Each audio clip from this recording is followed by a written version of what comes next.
Welcome, everyone, to our podcast session on Dubai's thriving tourism license scene. Today, we're diving into what it means to get a license in Dubai, its types, and all the details. I'm excited to jump in. So, what's the core idea behind this tourism license in Dubai? Well, basically, a tourism license is the golden ticket that legally allows businesses, from travel agencies to hotel management, to operate smoothly in Dubai's bustling tourism market. Yep. So it's like the official permit that lets businesses tap into that huge tourist influx, right? Exactly. It's essential. It ensures legal compliance, offers direct access to a lucrative market, and even adds a mark of credibility to your brand. Mm-hmm. And I guess with a license, businesses can also enjoy tax benefits? Right, especially in the free zones where companies get up to 100% foreign ownership and attractive tax exemptions. It's like getting VIP access to a world of opportunities. Interesting. So, what are the main types of licenses a business might choose from? There are primarily three categories we should talk about: mainland, free zone, and hotel and accommodation licenses. The mainland license lets you operate almost anywhere in Dubai, while free zone licenses give you benefits like tax breaks and simpler ownership conditions. Then you've got the hotel category, which is specific for accommodation services. Yeah. So, if I'm thinking of setting up a travel agency that works internationally and locally, the mainland license sounds ideal? Precisely, but remember, for mainland operations, you'll need a local sponsor. That can be a bit of a sticking point for some investors. Mm-hmm. I see. So that's a trade-off for expanded market access. Exactly, it's like um, choosing between the flexibility of full ownership and direct engagement with local customers. Quite the balancing act. Now, when we talk about the process itself, what steps must businesses follow to secure this license? The process is fairly structured. First, decide on your specific tourism activity. Then, pick a unique business name and register your venture with the Dubai Department of Tourism and Commerce Marketing or the relevant free zone authority, depending on your choice. Yep, that sounds detailed. What kind of documents are required along the way? A variety, actually. You need copies of passports, a business plan outlining your operations, a lease agreement for your premises, and a no objection certificate from your Right, sponsor got it. if you're on the mainland. And these steps are no joke, huh? It seems like careful planning is essential. Absolutely, it's meticulous, but it ensures that the business is set up on a solid footing. Plus, this methodical approach boosts investor confidence, which is vital in this thriving market. Now, let's talk numbers a bit. What are we looking at for costs? Sure, so the tourism license cost in Dubai generally starts around 7,500 dirhams and can go up to about 15,000 dirhams annually, depending on the business type and location.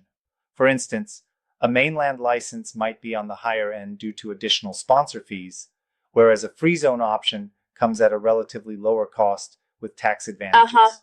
That seems quite manageable for those wanting to break into the tourism market, though I'd like to challenge a bit here.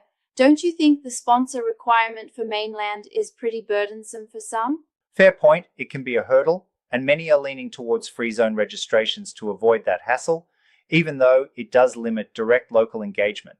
It's definitely something to weigh depending on one's business goals.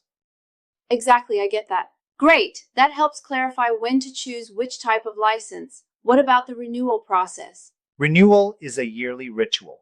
Businesses must resubmit updated documents, think proof of residence, updated financials, and then pay a renewal fee similar in range to the initial cost.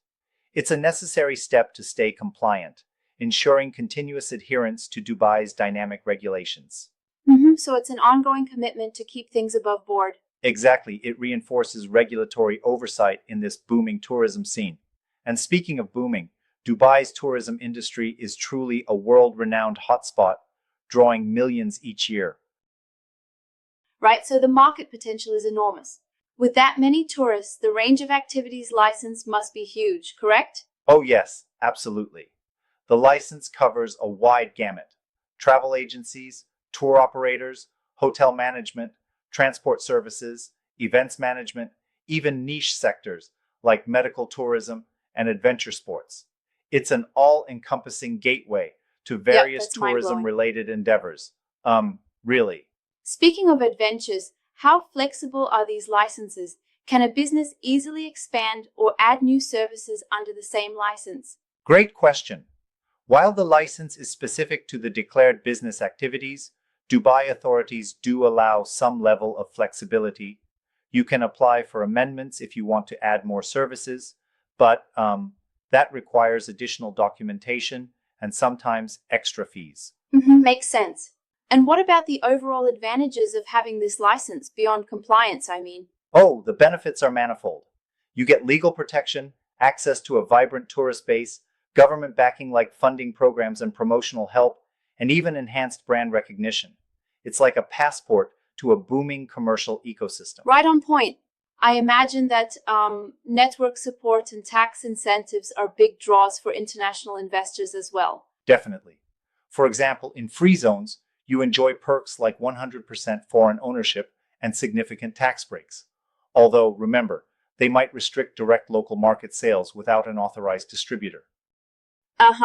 That's an important consideration. Balancing ownership benefits against market access is tricky. Exactly. It's like choosing between a full control scenario and reaching the local audience directly.